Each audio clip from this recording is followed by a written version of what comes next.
नमस्कार दोस्तों, स्वागत है आपका मेरे YouTube चैनल जीएस प्लेनेट पर। आज है 24 जुलाई 2021। आज की महत्वपूर्ण खबरों और उन पर आधारित संभावित प्रश्नों को देखते हैं।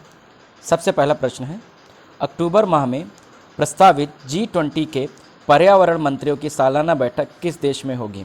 Which country will host the G20 summit for environment ministers?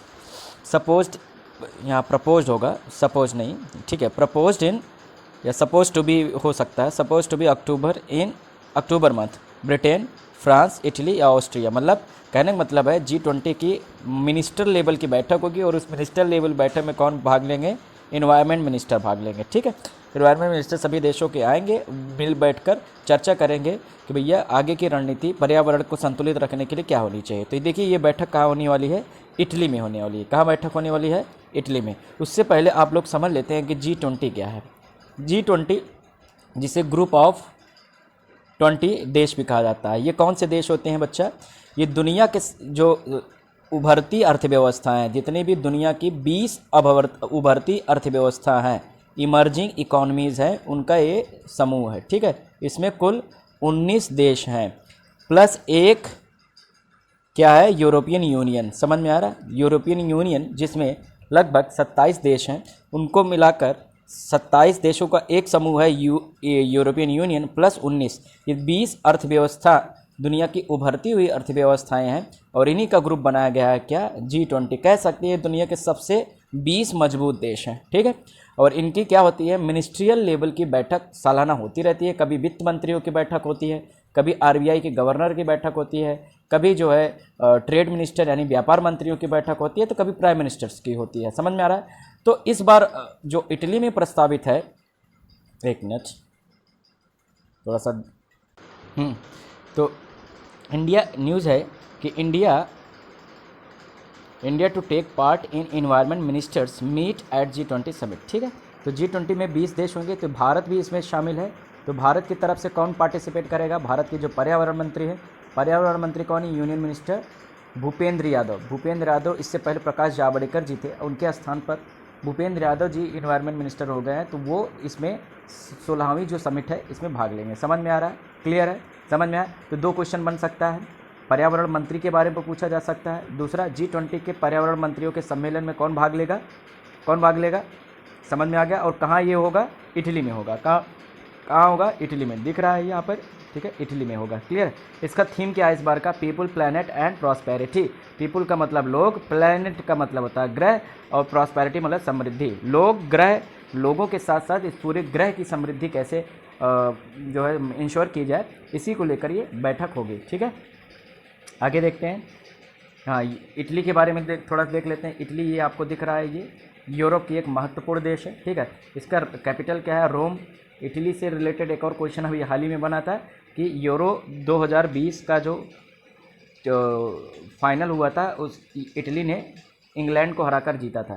तो इटली यूरो 2020 का चैंपियन भी है। ठीक है, याद रखिएगा, इटली से रिलेटेड एक क्वेश्चन बना था। तो कैपिटल तो रोम है। करेंसी इसकी क्या है? लीरा। देखा, यूरोपियन, जितने भी यूरोपियन यूनियन का कंट्रीज़ होती है उनके पास दो करेंसी होती है। एक होती है लोकल करेंसी, ठीक है, और एक होती है इनके पास जो ऑफिशियल करेंसी होती है। ऑफिशियल करेंसी जो होती है वो यूरो होती है। क्या होती है? यूरो, जो पूरी यूरोप में चलती है। ठीक है, जो जो देश यूरो जोन में है उसमें यूरो चलती है। तो यूरो के अलावा कौन सी कंट्री इसके कौन सा करेंसी है इटली के पास? तो वो है लीरा। ठीक है, प्राइम मिनिस्टर यहाँ के कौन है? मारियो ड्रागी। और कुछ ज्योग्राफी से प्रश्न बनते हैं जो एग्जाम में पूछे जाते हैं, वो यहाँ पर नोट किया है, एक एक करके देख लेते हैं। तो ज्योग्राफी से क्या रिलेटेड क्वेश्चन बनता है यहाँ से? यहाँ पर बहुत सारे वोल्केनोस हैं। ठीक है, जब आप ज्योग्राफी पढ़ेंगे तो आपको पता चलेगा कि ये अफ्रीका और यूरोप दोनों प्लेट एक दूसरे से क्या होती हैं? टकराती हैं। यहाँ मेडिटेरेनियन सी में, यानी भूमध्य सागर जो आपको दिख रहा है, इसी के बीच में टकराती है, जिसकी वजह से क्या होता है? यहाँ पे लगातार जो है चट्टानें पिघलती रहती हैं और पिघल कर क्या होता है? वो बाहर निकलती रहती है, जिससे यहाँ पर ज्वालामुखी यानी लगातार कांस्टेंट एरप्शन होता रहता है। किसका? लावा का। तो तीन प्रमुख ज्वालामुखी हैं, एक एटना है, दूसरा स्ट्रॉम वैली है। दोनों के दोनों एक्टिव वोल्केनो है। एक्टिव का मतलब होता है ये सक्रिय ज्वालामुखी है, लगातार इनसे ज्वालामुखी का उद्भेदन होता है। अच्छा, स्ट्रॉम वैली को क्या कहा जाता है? Light pillar of Mediterranean. इसका मतलब भूमध्य सागर का प्रकाश स्तंभ कहा जाता है, क्योंकि लगातार लावा का इरप्शन होता है तो ये एक रोशनी सी रहती है, तो इसलिए इसको क्या बोलते हैं? भूमध्य सागर का प्रकाश स्तंभ। ये आपको दिख रहा है, ये छोटा सा आइलैंड है जिसका नाम है जो सिसिली, क्या है, सिसिली। तो सिसिली नामक द्वीप पर ये जो है पाया जाता है, ठीक है। अब तीसरा एक महत्वपूर्ण जो ज्वालामुखी है वो है विसुवियस, क्या है, विसुवियस, जो कि एक डोरमेंट वोल्केनो यानी कि प्रसुप्त ज्वालामुखी है। प्रसुप्त का मतलब है यहाँ के लावा का उद्भेदन अनिश्चित रहता है, कब यहाँ से लावा फूटेगा किसी को नहीं पता। और जो बाकी एटना और स्ट्रोम्बोली दोनों के दोनों सक्रिय यानी कि एक्टिव वोल्केनो। इसके अलावा इटली का एक महत्वपूर्ण शहर है वेनिस, क्या, वेनिस, जिसे सिटी ऑफ कैनाल्स कहा जाता है, नहरों का शहर कहा जाता है। आप लोगों ने एक फिल्म देखी होगी द ग्रेट गैम्बलर, देखी है, the great gambler, Amitabh Bachchan और जीनत अमान की है, जिसमें एक गाना है, बहुत ही खूबसूरत गाना, पंचम दा और आशा भोसले की आवाज़ में है कि दो लफ्ज़ों की है दिल की कहानी। अगर आप लोगों ने ये गाना सुना होगा तो उसमें जो है इसी जगह पर सिटी जो वेनिस है, सिटी ऑफ कैनाल्स, यहीं पर ये शूट किया गया था। नाव चल रही होती है, अमिताभ बच्चन, जीनत अमान जो है, दोनों के बीच में रोमांटिक पल होते हैं और बीच में जो नाविक होता है यानी कि जो बोट सेलर होता है वो गाना गाता है इटालियन भाषा में, आमोरे मियो दो बे जे साइको, ठीक है। उसी को हिंदी में जो बोलती है कि जो है दो लफ्ज़ों की है दिल की कहानी। समझ में आ रहा? तो ये पूछा नहीं जाएगा, मैं आपको करेक्ट कर रहा हूँ, जाके आप सोच सकते हो। Venice city of canals exam में पूछा जाता है। अच्छा, एक और प्रश्न यहाँ से बन सकता है कि भारत में सिटी ऑफ कैनाल्स किसे कहा जाता है, तो उसे बोला जाता है आल्पी, ठीक है। आल्पी जो केरल में है, इंग्लिश में इसे जो है आल्पी बोला जाता है और हिंदी में मलयालम भाषा में इसे अल्लपूजा कहा जाता है। क्या कहा जाता है? अल्लफूजा। तो अल्लफूजा जो केरल में पाया जाता है इसे भारत का वेनिस कहा जाता है। क्या कहा जाता है? भारत का वेनिस। एग्जाम में कई बार पूछा गया है। आइए देखते हैं दूसरा क्वेश्चन आज का। हाल ही में यूनेस्को ने लिवरपूल मैरीटाइम मर्केंटाइल सिटी को विश्व विरासत स्थल की सूची से हटा दिया है। यह किस देश में स्थित है? Recently Liverpool maritime mercantile city has been removed from the list of world heritage sites by UNESCO. This place is located in which country? तो बच्चा, ये ब्रिटेन का एक महत्वपूर्ण शहर है जिसका नाम है लिवरपूल। जो लोग फुटबॉल देखते हैं उनको पता है इंग्लिश प्रीमियर लीग की ये प्रमुख बहुत ही बेहतरीन या बहुत ही नामी टीम है लिवरपूल, ठीक है। हाँ, तो ब्रिटेन में ये लिवरपूल स्थित है। ये लिवरपूल एक खूबसूरत शहर है जो समुद्र के किनारे है।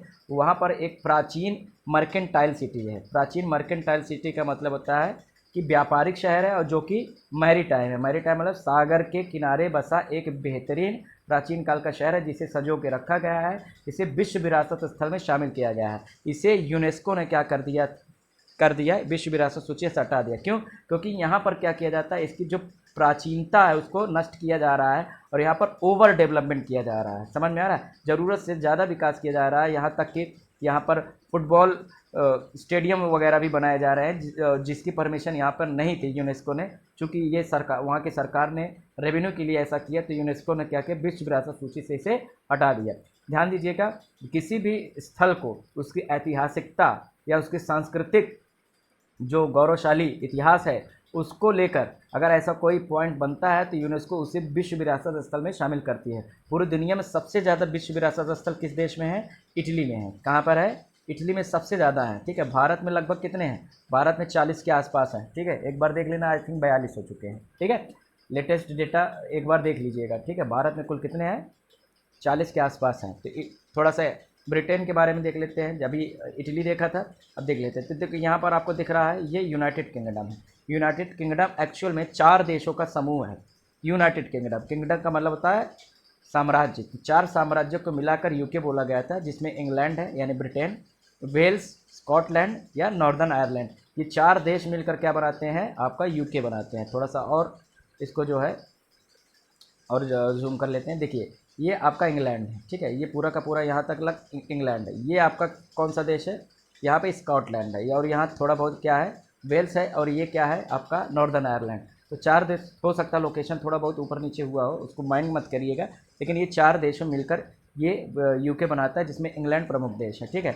इंग्लैंड के पीएम कौन है? बोरिस जॉनसन है। एग्जाम में पूछा जा सकता है। एक और प्रश्न यहाँ से बन सकता है कि अभी जो 26 जनवरी गुजरी है भारत में गणतंत्र दिवस में, इनको इनवाइट किया गया था एज अ चीफ गेस्ट, लेकिन ये आ नहीं पाए थे क्योंकि देश में इनके कोरोना फैला हुआ था और ये स्वयं भी कोरोना पीड़ित हो चुके थे। तो इसलिए बोरिस जॉनसन ने आधिकारिक भारत यात्रा को क्या रद्द कर दिया था। अच्छा, पीएम हो गया। फिर यहाँ की राजधानी क्या है? लंदन है। क्या है? लंदन। किसकी? इंग्लैंड की राजधानी क्या है बच्चा? लंदन है। और यहाँ की करेंसी क्या है? पाउंड। पाउंड समझ में आया? यहाँ की लोकल करेंसी है पाउंड। फेमस रिवर है लंदन, जिसकी नदी के किनारे है उसका नाम है थेम्स, जिसे लंदन की गंगा भी कहा जाता है। और उसी पर आपको देखा होगा लंदन ब्रिज भी बना हुआ है। समझ में आया? तो ये थी कहानी किसकी? इंग्लैंड की। आगे देखते हैं तीसरा क्वेश्चन, बहुत ही महत्वपूर्ण क्वेश्चन है कि हाल ही में किस भारतीय फुटबॉलर को ऑल इंडिया फुटबॉल फेडरेशन के तरफ से वर्ष का सर्वश्रेष्ठ फुटबॉलर घोषित किया गया है? Who has been named as best footballer of the year by all India football federation. ठीक है, ऑल इंडिया फुटबॉल फेडरेशन मतलब समझ रहे हैं। ठीक है, पूरे सभी राज्यों में जो फुटबॉल खेला जाता है उसका एक संयुक्त फेडरेशन संघ है जिसे ऑल इंडिया फेडरेशन कहा जाता है। सुनील छेत्री जी को ये घोषित किया गया, अब्दुल समद जी को किया गया, सुरेश सिंह जी को किया गया या संदेश झींगन जी को? तो सही आंसर क्या है? संदेश झींगन जी, जो कि भारतीय सेंट्रल फॉरवर्ड है, सेंट्रल फॉरवर्ड यानी मिडफील्डर है। देखो फुटबॉल ये ऐसे खेला जाता है, दो दो पॉइंट होते हैं ऐसे। ठीक है, क्लियर है? ऐसे बना होता है। तो देखिए क्या होता है, जो कुछ प्लेयर्स क्या होते हैं यहाँ पे डिफेंड करते हैं। ठीक है, जो डिफेंडर होते हैं वो क्या करते हैं, उनका काम है कि पूरे गोल की रक्षा करना। ठीक है, और जो मिडफील्ड पे खेलते हैं उनका काम क्या है, उनके पास दोहरी चुनौती है। और ज़रूरत पड़ने पर डिफेंस भी करेंगे और ज़रूरत पड़ने पर अटैक भी करेंगे। और तीसरे कौन होते हैं? अटैकिंग होते हैं, जो स्ट्राइकर होते हैं, उनका काम है गोल करना। ठीक है, तो ये डिफेंड करेंगे और मिडफील्डर क्या करेंगे? बॉल पास करेंगे किसके पास? स्ट्राइकर के पास, ताकि वो गोल डाल दे। ऐसा नहीं है कि डिफेंडर गोल नहीं कर सकता, कर सकते हैं अगर ऐसी सिचुएशन बन जाए, लेकिन मेन उनका जॉब क्या? अब जैसे क्या है, क्रिकेट में गेंदबाजी काम है, लेकिन क्या ज़रूरत पड़ने पर बैटिंग नहीं करते, या बैट्समैन ज़रूरत पड़ने पर गेंदबाजी नहीं करता? रोल चेंज हो सकता है लेकिन आपका एक रोल डिफाइंड होता है। ठीक है, तो संदेश झींगन जी क्या है? एक मिडफील्डर है, ज़बरदस्त मिडफील्डर है। और क्या कहते हैं, इनको क्या बोला गया है? बेस्ट मतलब फुटबॉलर ऑफ ईयर, यानी बेस्ट फुटबॉलर ऑफ ईयर घोषित किया गया। इसके अलावा सुरेश सिंह जी हैं, इनको इमर्जिंग प्लेयर का अवार्ड दिया गया, यानी उभरता हुआ खिलाड़ी। भारत का उभरता हुआ खिलाड़ी किसे घोषित किया गया? सुरेश सिंह। तो दोनों प्रश्न बन सकता है, झिंगान भी बन सकते हैं क्वेश्चन और सुरेश सिंह भी बन सकते हैं, बाकी पढ़ लीजिएगा। ठीक है, इससे अलावा नहीं पूछा जाएगा। चौथा क्वेश्चन आज का, राष्ट्रीय प्रसारण दिवस कब मनाया जाता है? National broadcasting day is observed on which day? 22 जुलाई, 23 जुलाई, 24 जुलाई या 25 जुलाई? तो इसका सही आंसर क्या है? ठीक है, प्रत्येक 23 जुलाई को नेशनल ब्रॉडकास्टिंग डे मनाया जाता है। ठीक है, क्यों मनाया जाता है? क्योंकि भारत में जो रेडियो की बात करें, रेडियो में जो न्यूज़ है या रेडियो में जो प्रसारण होता है वो उसका मुख्य चैनल कौन है? सरकारी चैनल AIR। ठीक है, ऑल इंडिया रेडियो, आकाशवाणी भी जिसे कहा जाता है। इसका लोगो क्या है? देख रहे हैं, बहुजन हिताय बहुजन सुखाय, सभी लोग ज़्यादातर लोगों के हित और उसके सुख के लिए काम करेगी। ठीक है, क्यों मनाया जाए? क्योंकि 23 जुलाई 1927 को क्या किया गया था? समझ में आया?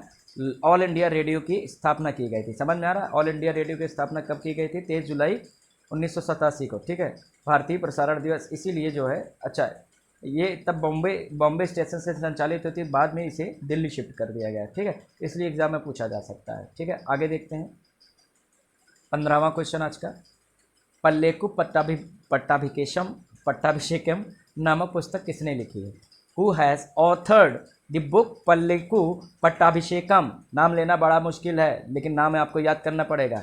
किसने लिखा है? याल मंचिली शिवाजी, वेंकैया नायडू जी, श्री सुब्रमण्यम जी अय्यर। तो सही आंसर क्या है? चाहे वाई मंचिली शिवाजी हो या याल मंचिली शिवाजी, दो भी नाम है, ये इन्होंने लिखा है, ये सांसद है।